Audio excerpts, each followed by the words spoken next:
can vividly recall my late father-in-law, a businessman and a great reader, who would spend his evenings reading poetry, like seated in his armchair.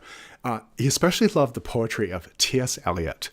Comfortably situated, my father-in-law would sit regularly in the midst of a library of hundreds and hundreds of books. In his bliss there, I think he was a member of a dying breed of classically oriented, high-minded gentlemen. Like he was the antithesis of the half-wits who squander their energies playing video games.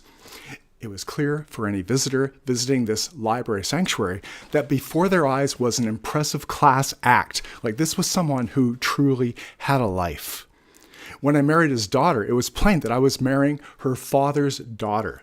For example, on our second date, like on our first date, we'd gone to a philosophy lecture the night before, and then on the second date, she arrived, this blonde with brains, she arrived at my home carrying an armload of books. And we talked about the books. That's what the date was. To the marriage then, she brought shelves full of English literature and brought also like an ambition to teach one day literature and poetry. As my father-in-law was distinctive, so is his daughter. An example of my father-in-law's distinctiveness was his proclivity to make resounding one-line declarations that would effectively close the case on any given subject. And one of these lines was, "There is no life without poetry." I remember when he said it, it startled me. There is no life without poetry. He just said it. It was an absolute.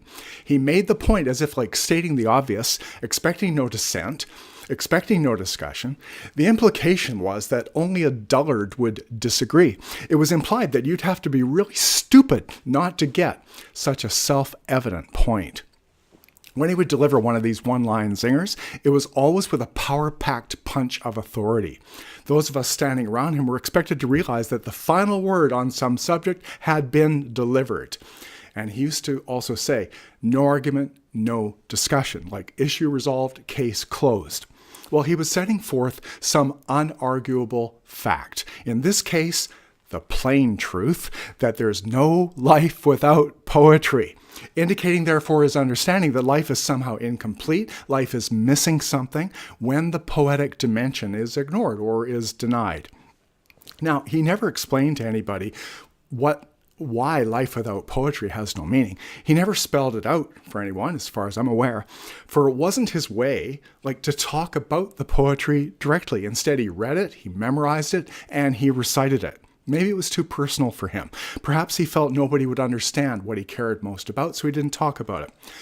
So, sequestered in his armchair, he would kind of keep it to himself privately, tucked away. That's always been my wife's understanding of her dad, which was that she would never hear directly what he most loved. He just wouldn't hear it. He just didn't do that. He would communicate non-verbally. As my wife has often said, she would see it in his eyes. She always felt that theirs was a shared understanding of the supreme value of the poetic dimension. She could therefore, because of that, because of what she saw in his eyes, in his manner, as she put it, the way he would look at her, she could relax in his presence, feeling known, loved, and understood. The assurance of those immeasurable gifts to her coming from the tenderness and the understanding radiating from his eyes. Well, it's been left for this father's daughter to give a public expression of the power of poetry as a high school literature teacher. And then for me, as his son-in-law, to probe the meaning of poetry through my writings and podcasts and videos. And thus it's my wife's aim, and it's mine too as a writer, that we are hoping to create or stir an interest in the poetic dimension, which is to be in accord with the great American writer Ralph Waldo Emerson, who said that the test of the poet is the power. The test of the poet is the power to take the passing day with its news, its cares, its fears, and to hold it up to divine reason until the day is seen to have a purpose and a beauty, and also to see its relation to the eternal order of the world.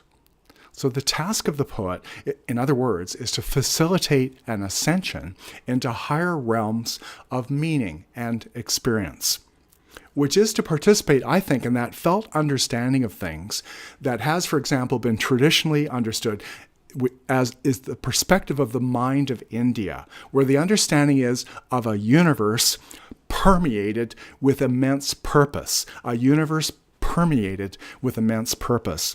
And then most critically and personally, to find that reality within yourself as your own true identity and your own higher consciousness. Upon awaking into that poetic realm, the task then is to become more and more drenched with an awareness of the divine until becoming thoroughly saturated with it.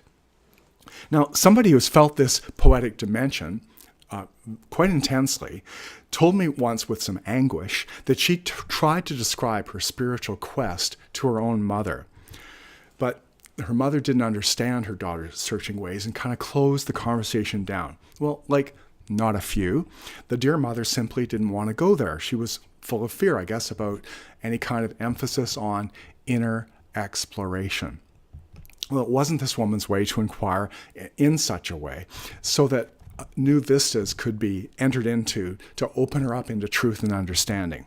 The mother's way, as described by our daughter, is, my mom, she gets up, she gets going, but rarely, if ever, pauses to reflect on the meaning of it all. Like she seems never to ask what it's all about.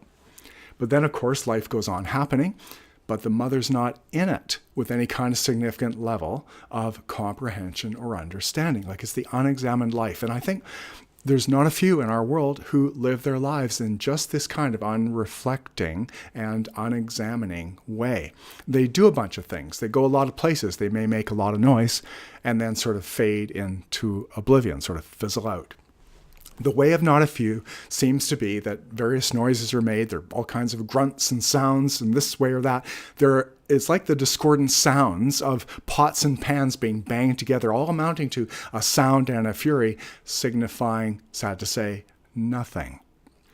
I actually used to hear such disturbing sounds at a nursing home where I served as a chaplain. It was when the kitchen band performed. I hope you've never heard one. There, the elderly were encouraged to bash pots and pans together while someone thumped on the piano the World War I soldier's song, "It's a Long Way to Tipperary." I tell you, the kitchen band, it was a foretaste of hell, the most deploring of sights, and I shudder to think of it now. I used to think, is this the culminating point of a life well lived to end up in the kitchen band?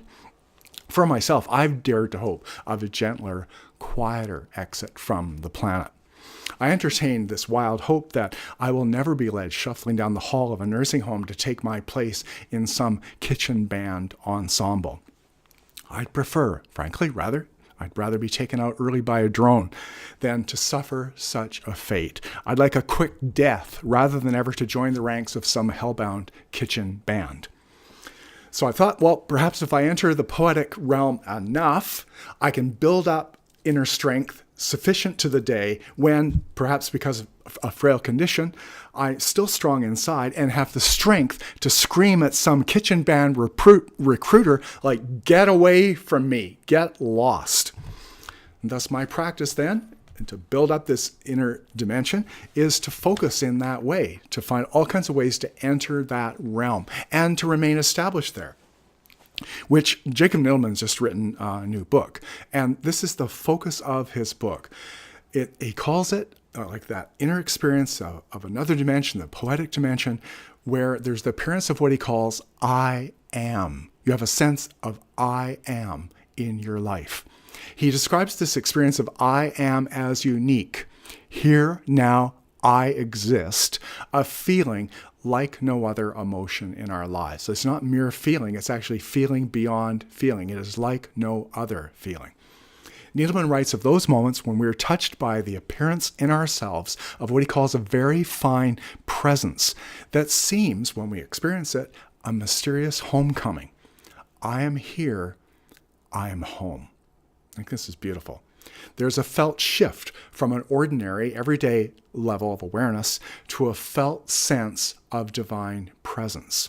Most deeply, says Needleman, the experience of I am is a breakthrough into a sense that I'm being seen, I'm being known, I'm being loved, I'm being understood. As he puts it, I'm being seen by something higher than myself, or being seen by the higher, known by the higher, being loved. Well, this is poetry. This is poetry at its highest level. Now, this sense of I am, that experience of I am, is the result of the struggle for true being. That level of true being is the experience of when my thoughts, I'm quoting from Needham again, my thoughts, desires, and sensations are inhabited by the embrace of the spiritual dimension. My thoughts, desires, and sensations are inhabited. Well, such a level of experience and the quality of struggle required to find it, Needleman says, is unknown in the loud world. It's unknown in the loud world. It's completely unknown in almost all the religion, art, and science of the blind world. Which doesn't mean, however, that you can't find this dimension, that you can't find and experience this poetry. For as the meditation master Guru Mai says, when you're searching for the highest, when you're searching for God, the intensity of your yearning is everything.